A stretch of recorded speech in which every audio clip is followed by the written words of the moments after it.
You know, when you think of California, you probably think of the world's fifth largest economy, a hub of innovation.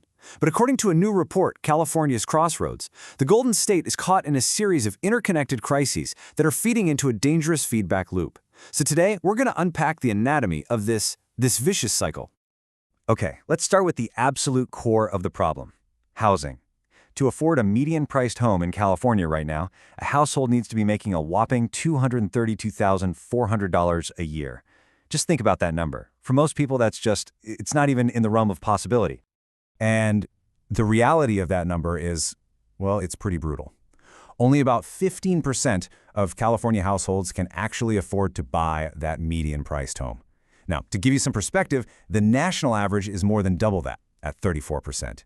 So the dream of owning a home, it's simply slipping away for the vast majority of Californians.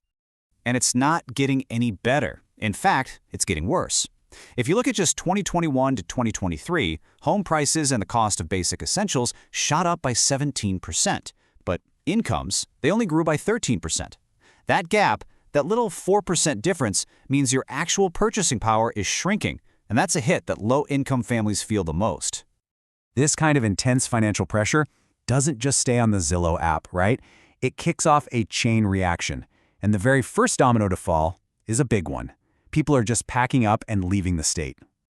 The report is absolutely crystal clear on this point. The number one reason people are moving out of California is the insane cost of living. And this isn't just some passing trend. This is the beginning of a really precarious cycle that puts the entire state's financial health on the line.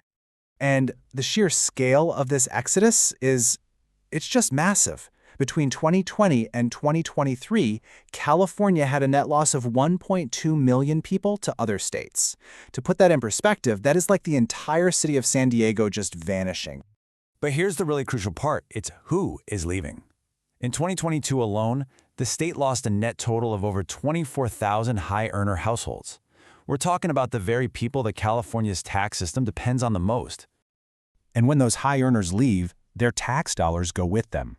That exodus translates to an estimated annual loss of $1.7 billion in state tax revenue. That is a massive hole blown into the state budget from just a single year of migration. And you can see the pressure on residents pretty much across the board. Take a look at the median home price or the unemployment rate. It's sitting at 5.4% in California, while the national average is 4.2%. The state's key economic metrics are really struggling to keep up. But this isn't just an economic story. You've got these major environmental and social strains that aren't just separate problems. No, they're accelerants. They're pouring gasoline on an already raging fire. The report uses this incredible term, climate whiplash. It perfectly describes California's jarring, violent swings between periods of extreme drought and then extreme flooding and rain. This isn't a fluke. This volatility is the new normal, and it has huge consequences. And the threats are coming from all sides. The state's water supply is projected to shrink dramatically. Critical reservoirs like those on the Colorado River are down to just 35% capacity. And at the exact same time, old, aging power lines have been blamed for half of the most destructive wildfires in the state's history. So what does all this mean for you, for the average person? Well, it means higher water bills, higher electricity bills, and insurance costs that are just going through the roof. All this pressure, the economic, the environmental, it's starting to tear at the social fabric. Right now, over 180,000 Californians are experiencing homelessness. It's a crisis fueled directly by the housing shortage, and it's up a staggering 53% since 2013.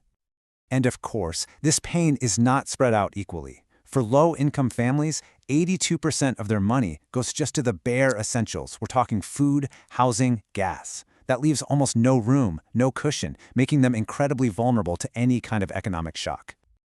And here is where the psycho really bites. Remember that eroding tax base we just talked about? Well, it leads to budget deficits. And in response, the state recently cut all the funding for HHAP. That's its main program for helping local communities fight homelessness. So the problem gets worse, and the money to fix it disappears. So you have to ask, right? Why can't a state as innovative as California solve these problems? Well, the report points to a systemic blockage, a fundamental failure in governance that stops effective action dead in its track.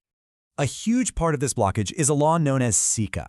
Now, it was created with the absolute best of intentions. The whole point was to make sure that big development projects were environmentally sound before they broke ground.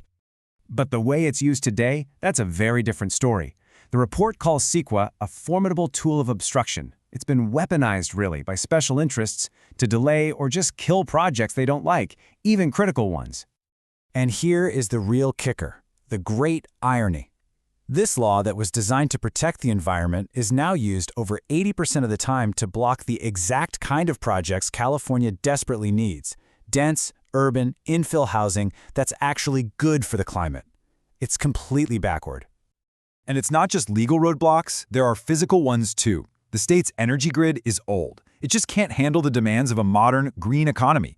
The incredibly slow and complicated process to upgrade it has become a fundamental bottleneck, holding back progress on everything: housing, climate goals, you name it. So you start to see this really clear pattern emerge. For every major challenge the state faces, whether it's housing, water, or wildfires, there's a key institutional barrier, like CEQA opposition or painfully slow permitting, that stands right in the way of any real solution. All right, let's put all the pieces together now and look at the whole picture. Because this isn't just a random list of problems. It is a self-reinforcing system. Here it is, the vicious cycle. It all starts with economic pressure, which drives people out of the state. That migration erodes the tax base, which forces painful cuts to social programs and environmental protections. Of course, those cuts make the crises of homelessness and climate change even worse, which in turn puts more pressure on the remaining residents. And all the while, these governance failures prevent any real solutions, which just sends the whole cycle spinning right back to the beginning, only stronger this time. And so all of this leaves us with one final, incredibly important question. The report makes it clear. California truly is at a crossroads. The challenge isn't just about solving one single problem anymore. It's about transforming an entire system. So, can a system that created all these interconnected crises also be the one to fix them? That is the billion-dollar question for the Golden State.